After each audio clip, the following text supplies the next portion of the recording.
Hello, now we are going to do class 9 chapter circles question number 8 of exercise 9.3 in the new book and exercise 10.5 in the old book.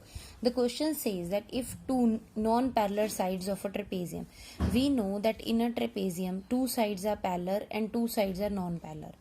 Okay, if you draw a trapezium, then two sides are parallel and these two are non-parallel. If it is given that these two non-parallel sides are equal, then we want to prove that the triangle is this quadrilateral is cyclic. Cyclic क्या होता है? एक ऐसा quadrilateral जो circle के बीच में लाई करता है. Now given is that ABCD is a trapezium and AD is equal to BC. ये given है, ABCD trapezium है, AD BC के equal है. We want to prove that angle. अब साइक्लिक क्वाड्रेटर प्रूव करने की क्या कंडीशन होती है कि ये दो ऑपोजिट एंगल्स का सम 180 हो. सेम वे ए प्लस सी 180 हो या बी प्लस डी 180 हो. मतलब दोनों कंडीशंस साइक्लिक क्वाड्रेटर के लिए कंपलसरी है. ठीक है, एंड नॉट ओवर.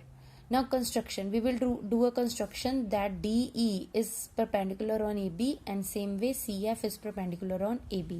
Okay, अब ये इस फिगर में ये छोटे वाला ट्रायंगल देखो, triangle ADE and triangle BCF. Okay, इन दो ट्रायंगल को हम कॉन्ग्रुएंट प्रूव करेंगे. हमें गिवन है कि AD BC के इक्वल है, ये एंगल के इक्वल है 90 डिग्री. R H और साइड, कोई भी एक साइड प्रूव करनी है तो हम ले सकते हैं कि DE is equal to CF.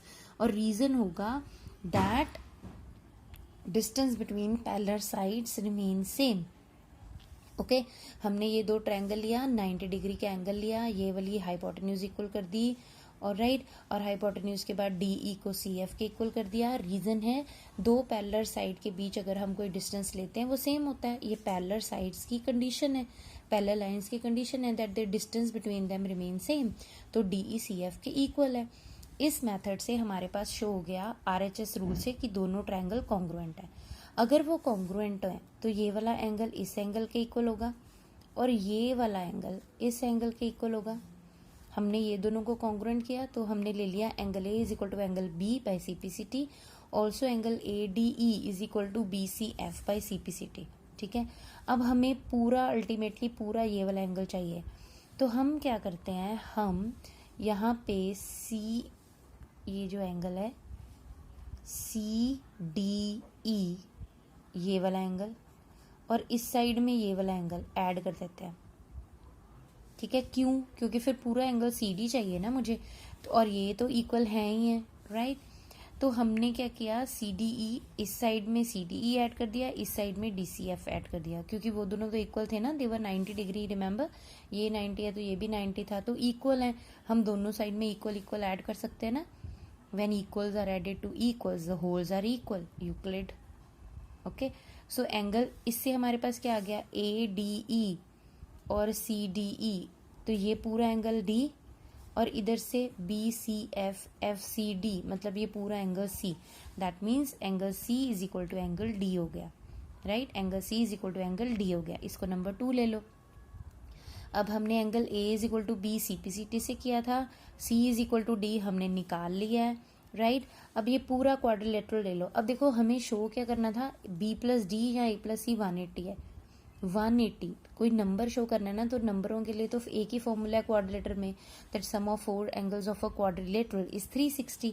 सो वो लगा दिया, angle A plus angle B plus angle C plus angle D is equal to 360, right.